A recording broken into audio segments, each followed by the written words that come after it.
আসসালামু আলাইকুম গাইস, কেমন আছেন? নতুন একটি ব্লগে আপনাদের আজকে হচ্ছে একটু আগে গাড়িতে অ্যাক্সিডেন্ট হতে নিয়েছিলাম। আলহামদুলিল্লাহ, আল্লাহ হেফাজত করছে, কিছু হয় নাই। আসলে রোডে গাড়ি চলতে গেলে একটু সাবধানে চলতে হয়। আল্লাহ তাআলা ভালো রাখছেন, সুস্থ রাখছেন, আলহামদুলিল্লাহ। আর সমস্ত কিছু আল্লাহ পাকের নিয়ামত। সুস্থতা অসুস্থতা, পরিবার পরিজন যা যা আছে সবই নিয়ামতের বাইরে কিছুই নেই।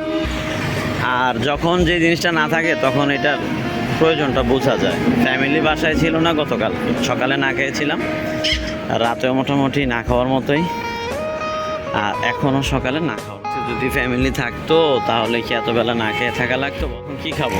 একটা চায়ের দোকান আসছে, এখানে গরু দুধের চা বিক্রি করে, দেখি চা দিয়ে কী খাওয়া যায়। ভাইয়া একটা চা দেন তো। ভালো আছেন আপনি? আলহামদুলিল্লাহ। এই হচ্ছে গরুর দুধ, এটা দিয়ে উনি দই বানায়, এটা দিয়ে সারাদিন উনি চা বানায়। খুবই টেস্টি হয় চাটা।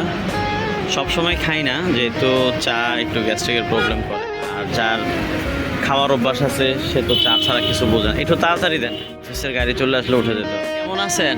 বিজনেস কেমন চলতেছে? আল্লাহ তাআলা ভালো চালাইতেছে, আলহামদুলিল্লাহ। জি জি, অবশ্যই আল্লাহর উপরেই আমাদের ভরসা করি। Thank you.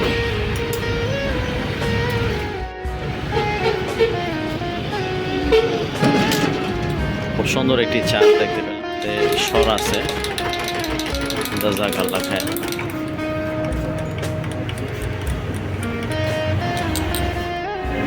Thank you. এখন আমি এটা দিয়ে রুটি দিয়ে খাবো। একটা রুটি এনেছিলাম, ধরনের খাবার আমি সহজে খাই না, বাট আজকে খাবো। এই যে রুটি আনছি, দেখেন এটা পাউরুটি। সময়তে সব কিছুই করা লাগে, কিছু করার নেই। বললাম না, ফ্যামিলি থাকা একটা নিয়ামত। ফ্যামিলি না থাকলে যা সুন্দর একটা খাবার পরিবেশ নষ্ট হয়ে গেল, কিছু করার নেই, এভাবে খেতে হচ্ছে। সবসময় দেখে মানুষ এইভাবে খায়, আর আজকে আমি এভাবে খাচ্ছি। আলাদা একটা ফিলিংস হচ্ছে, আলহামদুলিল্লাহ। আসলে খেতে হয়, মাঝে মধ্যে এরকমও খেতে হয়, সেই হিসেবে অনেক মজা। আপনারাও খাবেন, মাঝে মধ্যে ভিন্ন রকম খেলে ভালোই লাগে।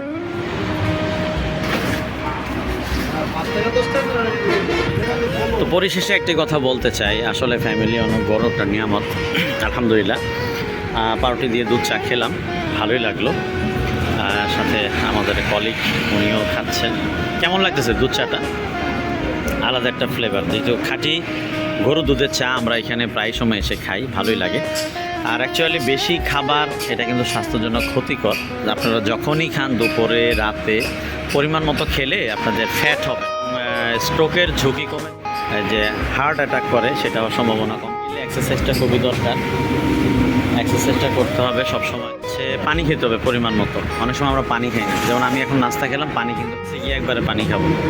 পানি না খেলে আপনার খাবারটা হজম হতে সমস্যা। তো প্রতিদিন যে পরিমাণ পানি, 8 লিটার পানি আমাদের সবাইকে খেতে হবে। সময় কারোর জন্য অপেক্ষা করে না, সময় নিজের গতি। সময় মতো যদি আমরা কাজ না করতে পারি তাহলে এই কাজটা আর হবে। জন্য ইসলামে আসছে, যখন তুমি কোনো কিছু করবা সাথে সাথে করা যাবে না। যখন তুমি কোনো কিছু করার নিয়ত করবা, কি করবা?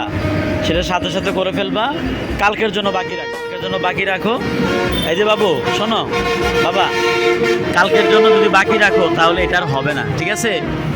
পড়াশোনা যেদিন এটা সেদিনই করতে হবে, ঠিক আছে? খাওয়া দাওয়া ঠিক মতো খাইতে হবে, ওকে? চিপস নিছো, খাবা? কখন খাবা? বাসায় গিয়ে খাবা? বলি বাবা, লক্ষ্মী সোনা, ওকে।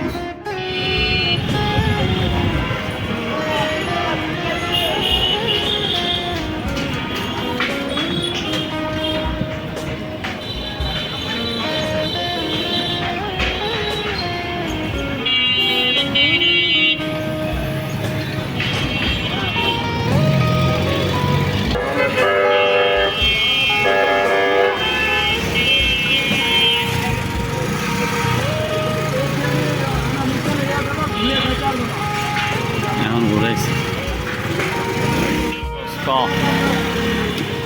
এগুলা কইরা তো লাভ কি? এই মানুষগুলারে হয়রানি করে। আমরা বর্তমানে আছি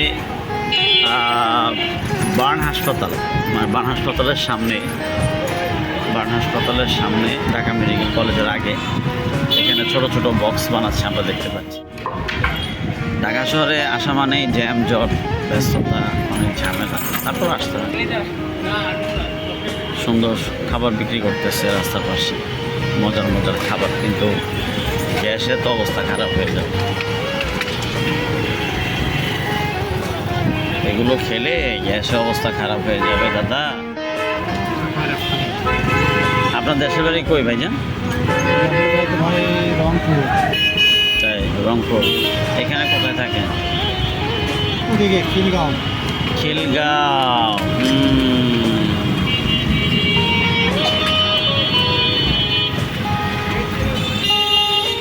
ডিম বিক্রি করে মহিলারা রাস্তার পাশে, পিঠা বিক্রি করতেছে, ডিম বিক্রি করতেছে, পিঠা, আম বিক্রি করতেছে, পুলিশ, কত কিছু।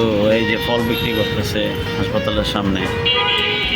ফলের দোকান বেশি নাই। কি ব্যাপার, এত জ্যাম লাগবে কেন এখানে? জ্যাম তো থাকে না।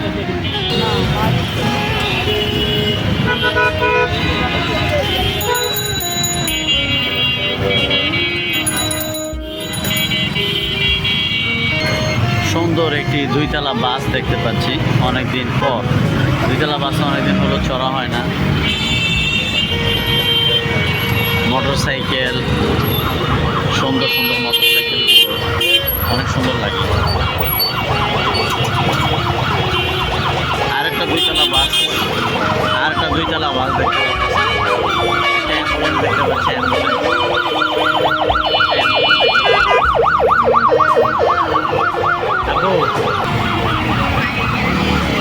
হ্যাঁ, বাইকের লোক তো দুইজনে করলো, মানে ওনারা বুঝাইলো যে আমরা আছি ভিডিও।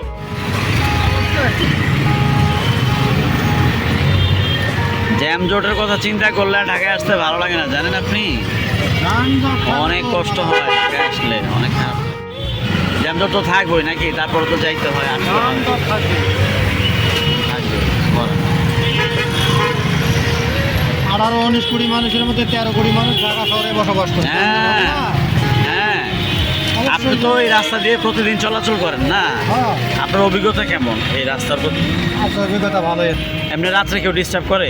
রাত্রে না, রাস্তায় ডিস্টার্ব করে না। কেউ ভাড়াটা মারা দেয় যে যাইতে গিয়ে ভাড়া দেয় না? ছিল আগে, এখন পরে পরে এখন সব শান্ত।